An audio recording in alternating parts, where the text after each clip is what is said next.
Entertain, if you will, the idea that there are powerful forces at work in this world with the motivation to take advantage of this very compelling and popular but false view of prophecy, a juxtaposed 70th week of Daniel.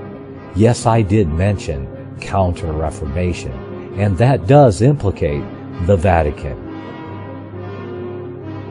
At the time for the building of a third temple, a figure will arise who fits the bill of the Antichrist of the popular false prophecy.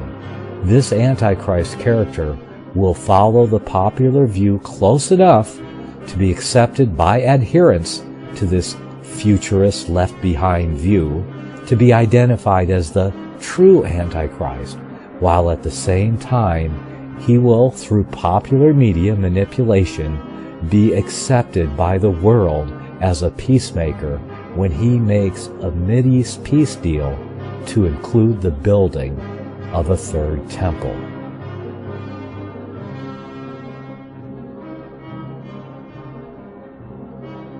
Perhaps 3 to 4 years into this treaty, the deal will begin to unravel and have to be abandoned because a conflict will arise out of opposition to a third temple. The deal will be broken. Islam will not have a third temple, so any deal with their leadership to allow it is doomed from the start. The Vatican cannot allow it to be completed because any sacrifice other than their bloodless sacrifice of transubstantiation is unacceptable.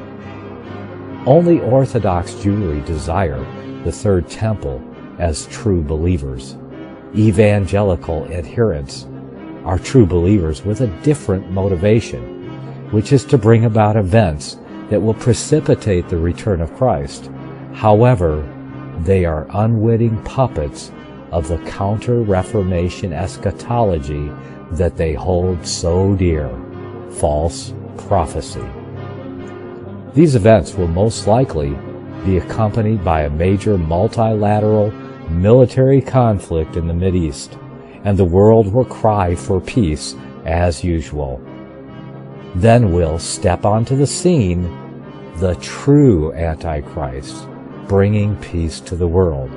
Because he fulfills the false prophecy and vanquishes the first treaty-breaking false Antichrist, he will be accepted as the fulfillment of the popular prophecies of the return of Christ, proclaiming that he is the vicar of Christ, his replacement on earth, and the true meaning and fulfillment of Bible prophecy.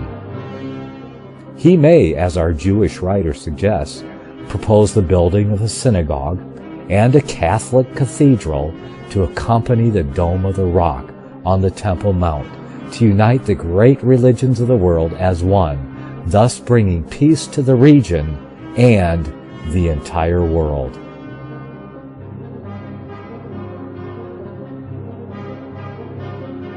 For there shall arise false Christs and false prophets, and shall show great signs and wonders, insomuch that, if it were possible, they shall deceive the very elect. Matthew 24:24. The fulfillment of this false prophecy will delude the entire world, and even the elect, if it were possible. True Bible believers will suddenly be the majority dissenters and will be blamed for all the ills of the new social order. And eventually social justice will require that they be put to death for the good of the whole. This has happened before. It was called the Inquisition. The Bible tells us that it will happen again. Past inquisitions have lasted hundreds of years, so the coming crusades may be no different. How comforting the thought of relegating tribulation to a mere 7-year period, which then may be even escaped by a pre-tribulation rapture based entirely upon a false 7-year tribulation period prophecy. How many hundreds of millions of Bible-believing martyrs and others would have benefited from a rapture escape.